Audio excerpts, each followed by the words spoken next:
and Flory Models daily vlog. Here we are on the 2nd of December 2015, and we are getting on with the Millennium Falcon. So actually, I have to say, this kit is brilliant. I know I've been harping on about it, but the Bandai stuff is particularly nice. I just like the way the plastic is, ease of cleanup, fit issues, what fit issues, and also minimal amounts of glue. So what I'm actually doing with this particular one is I've rigged this up so it's ready for the LED light set if I decided to put it in. You've got two options. You can do it with LEDs or without. So we've put it in as if it's ready for it because I've glued all the bits that are likely ever to get knocked off, to come off. So a lot of the piping work on the outside and things like that, and in the airlock system, that's all glued. But everything else is available to literally pull out. That's why, theoretically, I can still get in the bottom and all the rest of it, just like that. And obviously the sandwich part, when this thing goes together, I'm going to have it so you could open it up to get in here, then to fit the LED set and everything else, and it's not going to harm anything. And that's the beauty about these kits, that the way they go together, the way they're designed and everything else, that they do go together, they do come apart. Now don't get me wrong, the push fit is good enough, but for instance these little bays down here, I've still got them as a soft fit. So if I wanted to, I'm thinking, well, look, we'll paint these up and detail them separately.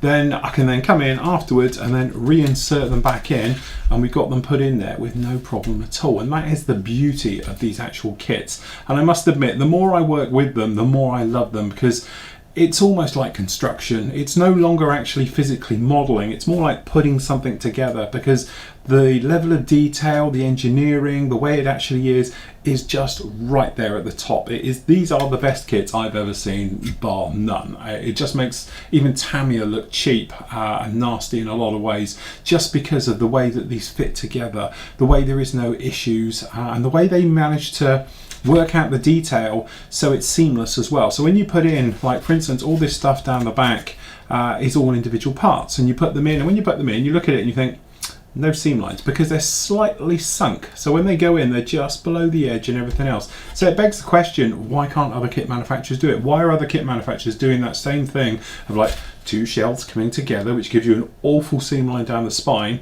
yet you can put this together and we don't have a problem? You know, this bit down here on these front bits, this is a multi-part of probably about 10 parts down in here, and it's just seamless. There's no glue being used, and there's no actual filler or anything else in there, yet it is all completely seamless.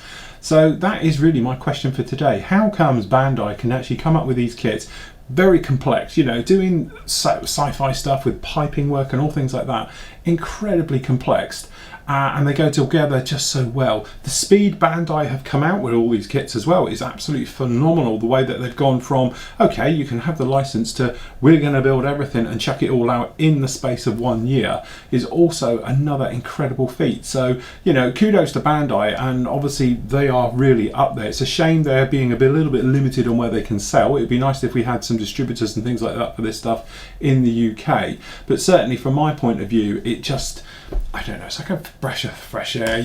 You're doing some modelling and all the rest of it, like we've done ones recently, and they're not a problem, they go together. But when you do this, you sort of sit down and it click, click, click, click, click, and almost I sort of feel guilty building these, because it's so easy and so, you know, fast and quick, and the way these things go together, that it's almost like I'm cheating.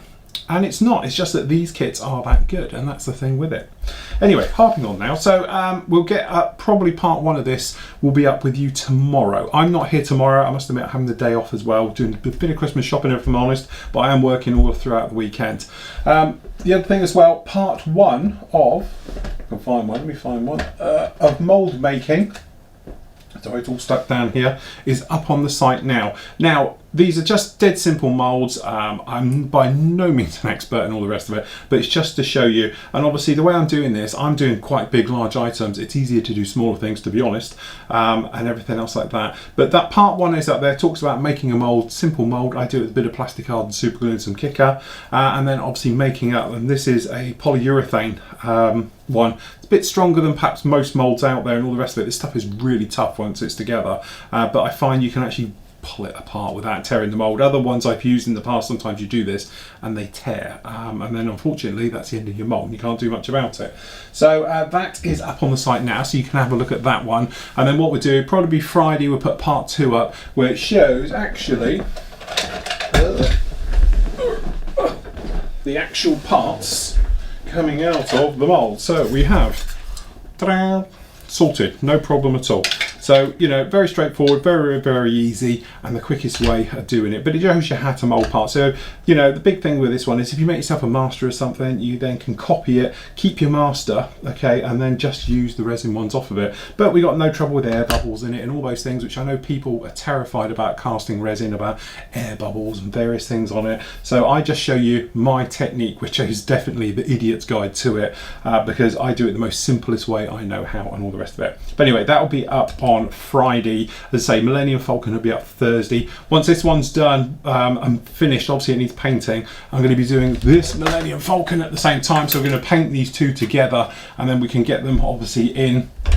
And that'll be the Millennium Falcons done, I'm hoping, before Monday. And then Monday we're on with the next ones. And then we've got the various quick builds. These are probably the biggest builds of all. Are going to take the most time. The others should be a lot quicker and all the rest of it. Don't forget, also Friday we've got reviews coming up for you. So this week we're going to have the MiG by Trumpeter. This is the MiG-23, which is the, what is it, BN.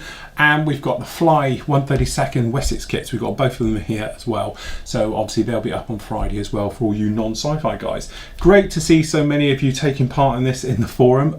Thank you to all the new members. You seem to be flooding in. I think we've had 28 new subscribers now since the first. So welcome to the site and all the rest of it. I know you're coming in for the actual sci-fi stuff and with the Star Wars. So I hope you're enjoying it. But please have a good look around the site. There's so much more to us than obviously just a bit of sci-fi. So that's it for me today and tomorrow. So I'm going to catch up with you all on Friday. So until then, may the force be with you.